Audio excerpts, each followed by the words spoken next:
અંકલેશ્વર અને આસપાસના ગ્રામ્ય તેમજ શહેરી વિસ્તારના નાગરિકોને સરકારી વહીવટી કામકાજમાં મોટી રાહત આપતો પ્રજાલક્ષી નિર્ણય લેવાયો છે.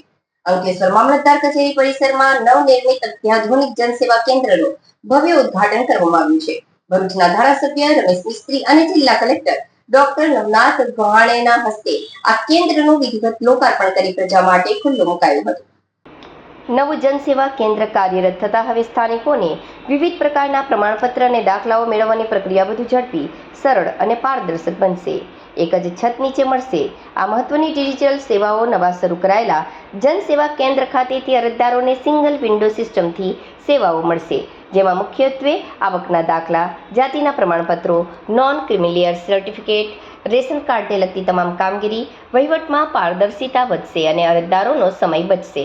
નાગરિકોની સુવિધાને સર્વોપરી રાખીને આ કેન્દ્રમાં ખાસ સુવિધાઓ ઊભી કરાઈ છે. અરજદારોને લાઇનમાં ઊભું ન રહેવું પડે તે માટે ડિજિટલ ટોકન સિસ્ટમ, માર્ગદર્શન માટે હેલ્પ ડેસ્ક અને આરામદાયક બેઠક વ્યવસ્થા ઉપલબ્ધ કરાવાઈ છે. આ લોકાર્પણ પ્રસંગે પ્રાંત અધિકારી ભવદીપસિંહ જાડેજા, અંકલેશ્વરના મામલતદાર રાજન વસાવા, પાલિકા પ્રમુખ જિજ્ઞેશ અંદાડિયા, તાલુકા પંચાયત પ્રમુખ વિવેક ભરડીવાલા સહિતના ઉચ્ચ વહીવટી અધિકારીઓ, કર્મચારીઓ અને સ્થાનિક આગેવાનો મોટી સંખ્યામાં ઉપસ્થિત રહ્યા હતા.